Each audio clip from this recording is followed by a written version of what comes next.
అధ్యక్ష వారింకా పల్లా రాజేశ్వర రెడ్డి గారు గౌరవ సభ్యులు అధికారంలో ఉన్నాము మేము ఏం చెప్తే మీరు వినాలి అనేటువంటి సైకాలజీ ఫీలింగ్లో ఆ పక్షాన్ని ఉన్నటువంటి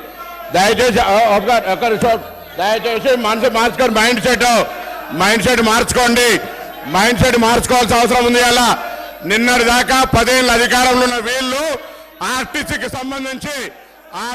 సంబంధించి తెలంగాణ ఉద్యమం కోసం నై చలేగా బస్ కప్పయ్యా నై చలేగా అని ఉద్యమం చేసిన వాళ్ళ గురించి పట్టించుకొని వీళ్ళు 60 రోజులు సమ్మె చేస్తే ఆత్మహత్యలు చేసుకుంటే పట్టించుకొని వీళ్ళు ఇలా ఆర్టీసీ గురించి మాట్లాడుతున్నారు. అధ్యక్ష ఇలా తెలంగాణ ప్రభుత్వం అధికారంలో కాంగ్రెస్ పోటీ వచ్చిన తర్వాత ఇప్పటి వరకు 15 కోట్ల మంది పైగా మహిళా అక్క చెల్లెళ్లకు ఉచితంగా ఇలా బస్ సౌకర్యం ఇచ్చినామని మనం చేస్తున్నాం.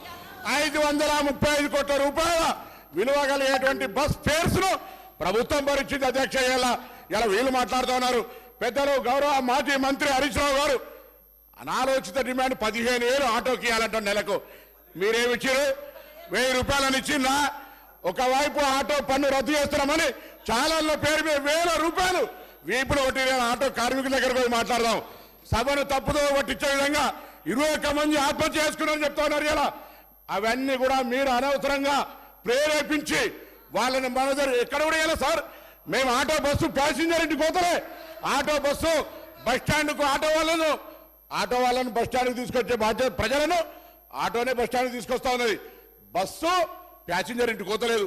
మారిపోయింది ఎక్కడ అధ్యక్ష? మేము మహిళలకు మీకు నిజంగా ధైర్యం ఉంటే మీ ప్రభుత్వంలో ఉన్నటువంటి వాళ్ళు చేయలే మేము ఇలా తెలంగాణ అక్క చెల్లెలకు వద్దా చెప్పండి. మీరు వ్యతిరేకిస్తున్నారో చెప్పండి.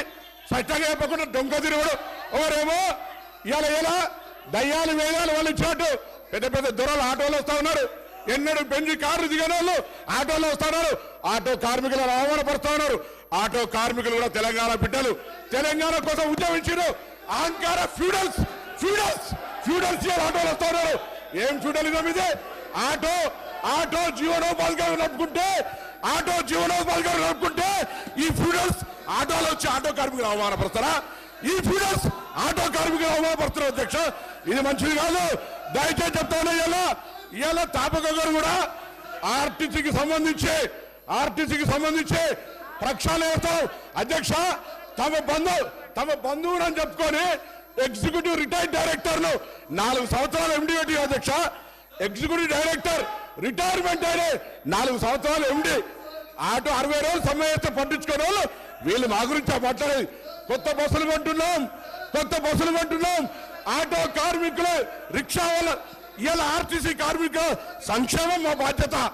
ఆర్టీసీ కార్మికులకు 2013లో ఉన్న బాండ్స్ ఇలా మా ప్రభుత్వం ఆలోచన చేస్తుంది. అధ్యక్ష అందుకే దయచేసి సభను తప్పుదో పట్టించే విధంగా ఆటో కార్మికులు రెచ్చగొట్టే విధంగా మాట్లాడే మాటలు ఆలోచించాలని గౌరవ సభాపతి దృష్టి కోరుతా ఉన్నాను.